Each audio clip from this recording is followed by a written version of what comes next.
Hello and welcome back to the channel. Amber here, and today we're diving into episode 6 of the Wheel of Time season 3. And before we break it down, my short review is this. This is one of my favorite episodes of the season. Not my top pick, but probably in my top 3 because it has some of the best conflict. Samael's attack on Cold Rock's hold isn't just great in terms of visuals and action, but it highlights multiple things. First, the scheming of Lanfear. I believe her intentions were to force Rand into a dangerous show of the One Power, where he would ultimately prevail and kill Samael for her, but also force him into channeling dangerously, either resulting in the death of Egwene or Moraine, or even the deaths of everyone at this location besides Rand. She knows he has a conscience, and causing death to innocent bystanders could just be a way for her to dig her claws in deeper and be there to help him pick up the pieces after something traumatic happens. She wants Rand to see she accepts the darker side of him, driving a wedge further between him and Egwene. It also really excels in highlighting the raw power of the Dragon Reborn, and Yosha Stradowski gives another incredible performance here. Not just in the physical aspect of channeling with his back turned to Samael, but also the gut-wrenching aspect of trying to revive young Alcera who has died. The writing here really stands out. Rand says, I bring destruction, but also creation, while flooding Alcera's body with the one power. It was just an incredible delivery. It's one of those scenes that will stick with me the entire season. Just really powerful stuff. Great writing, great delivery, great VFX, and the response of everyone watching Rand gave me goosebumps. This is the first time Moraine, Egwene, and Aviendha really see his raw power. It's a big turning point in the story. He's no longer Rand, the young shepherd, but the dragon reborn, an almost godlike force of nature, and the prophecy really starts to carry some major weight. He is capable of destruction, and it is fully realized by everyone watching this event. This man could destroy the world if he wanted. The terror in this can't be understated. And this is just one of the many great aspects of this episode. We also get one of these great tonal shifts where we have the chaos and destruction at Cold Rock's hold combined with the lightheartedness of Elaine and Tom's musical performances in Tanchico. As a book reader, it gives me the nostalgia of the books where you can have one completely devastating chapter followed by something silly and lighthearted. So yeah, lots of high praise from me, especially considering a lot of this episode is show-only material. The writers did a really great job here, and I welcome these new additions to the story. And before we get into it, make sure you give this video a like and subscribe to the channel. That way you don't miss out on any news, breakdowns, and discussions. It takes a lot of time creating these videos, so if you enjoy it, help me boost it or check out Road to Tar Valon on Patreon and YouTube memberships. And as always, if you would like to keep in touch, you can find me on Blue Sky, Instagram, and Discord. So let's break it down. We begin in Tanchico with a flashback of young Leandrin. Her husband wants to kill her baby, and in a distraught event of accidentally channeling, she kills him, flees the scene, and is visited by Ishamael.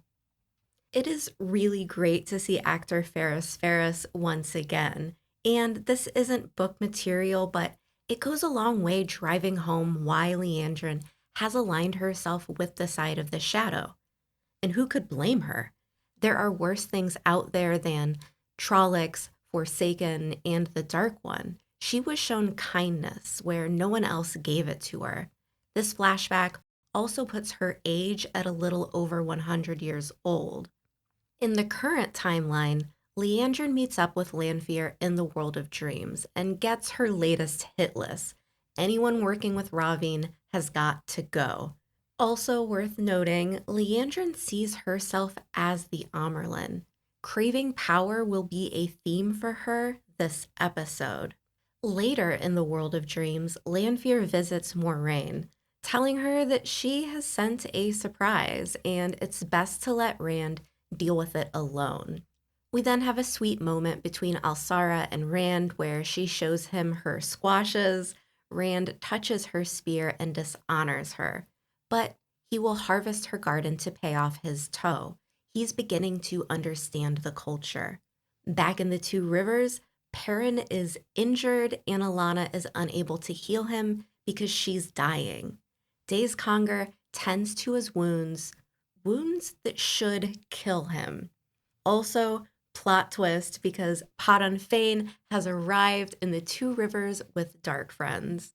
In Tanchico, Elaine puts all her knowledge of the city to use and goes undercover, while Matt looks for a collar to match the bracelet. And finally, Tom Marilyn reemerges back into the story. He's there in Tanchico playing music about the Horn of Valir, which prompts Matt to get his attention by explaining who actually blew the Horn of Valir. And this moment gets me excited.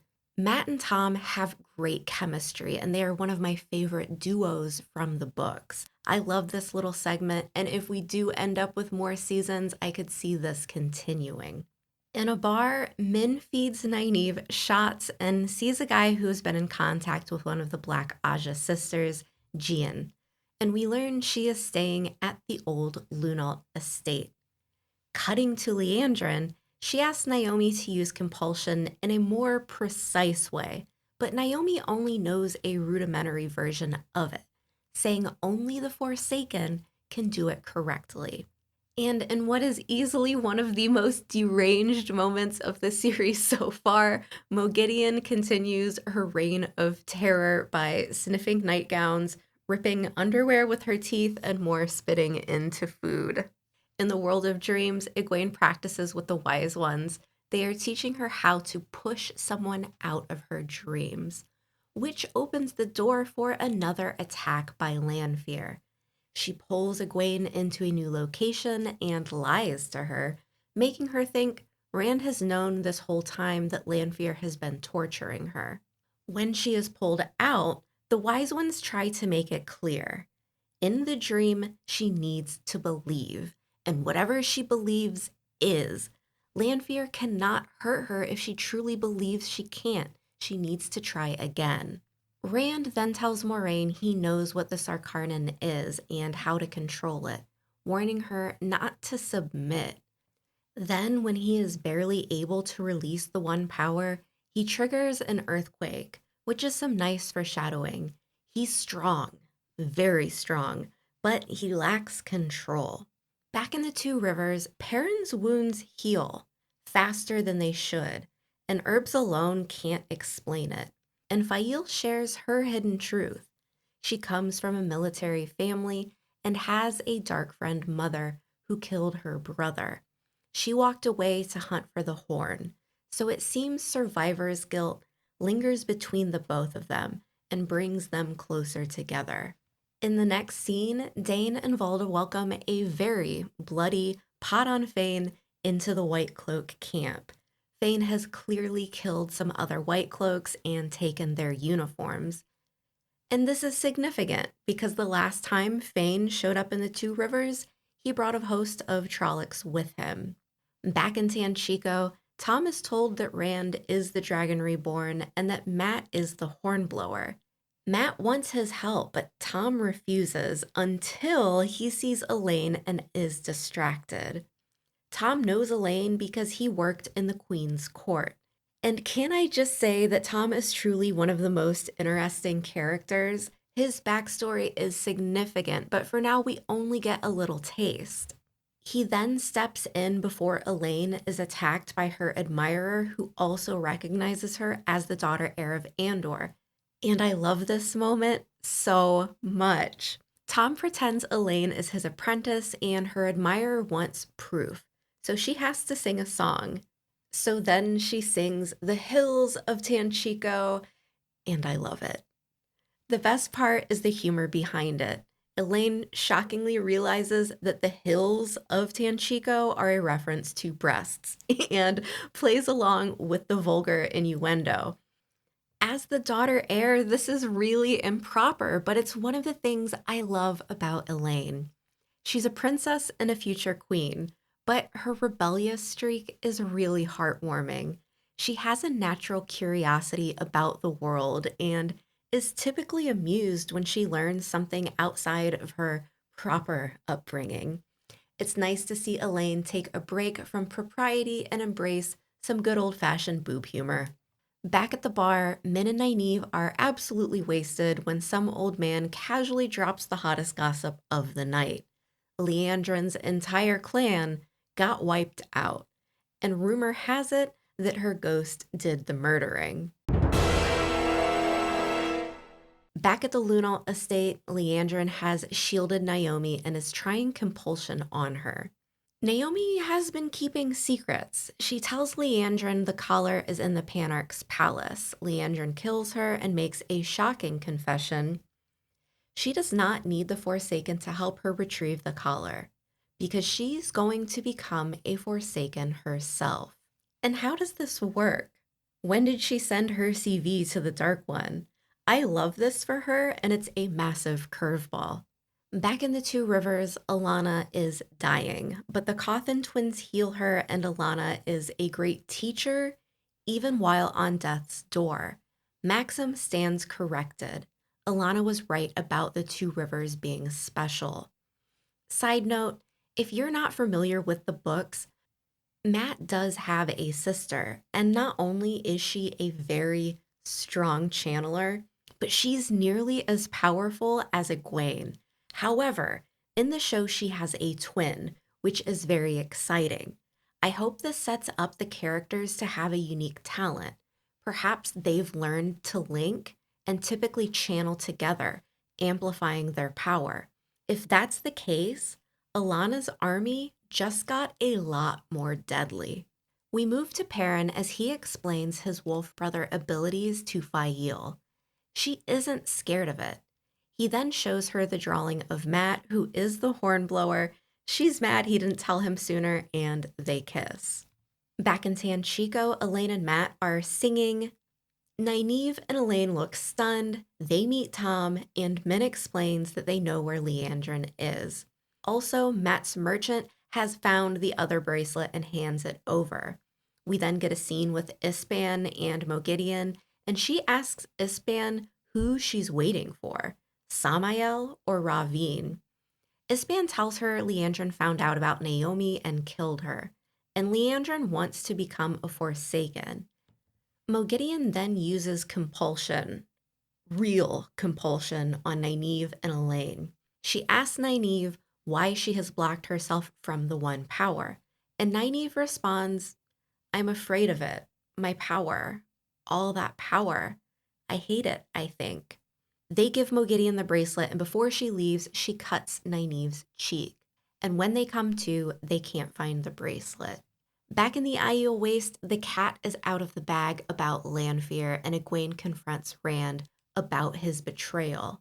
But before the conversation ends, she tells him about how Lanfear has been torturing her in her dreams. This changes everything. But before they can finish, Samael attacks, and this is my favorite scene of the episode. Egwene is holding her own, calm under pressure, blasting the Shido Dark Friends with the One Power. She takes a bad cut on the arm. Samael goes to hit Rand with his warhammer, and Avienda jumps in with flaming spears made of the One Power, as deadly as ever. The fight continues out the door, and Rand instinctively shields Samael's advances with hardened air. Meanwhile, he's almost in a trance, holding on to more and more of the One Power. All of this taking place with his back to Samael. And Rand looks serene as he strikes the Forsaken with 6 bolts of lightning, still with his back turned, which brings down the entire structure behind him. But Alcera was inside. Rand finds her dead body and cradles it. He tries to bring her back by channeling and healing her. The one power rips through her lifeless body as he screams at her to breathe. Egwene tells him it's not possible, and Rand screams, crying, "I can do anything. What does the prophecy say? I bring destruction, but also creation." And I have to take a moment here because the scene is everything. Rand has just killed an innocent child. Lanfear has been planting the seed in his mind that he is both light and dark, good and evil, and now he's feeling it. Rand will never be the same after this event. It also happens in the book, albeit with a different child at a different location, but that doesn't matter. Now Rand's death toll begins, and it's hitting him like a ton of bricks. It's terrifying, heartbreaking, and Yosha Stradowski has nailed this scene with such utter perfection that I have no more words. Just sheer admiration. Someone hug me, seriously. Rand only stops channeling when Moraine touches him on the shoulder. And before we end things, this episode closes on Bane, Chiad, and Fail outside the Two Rivers, where they see that the Waygate is open and hundreds of Trollocs are pouring in. Soon Perrin will need to lead his people to war.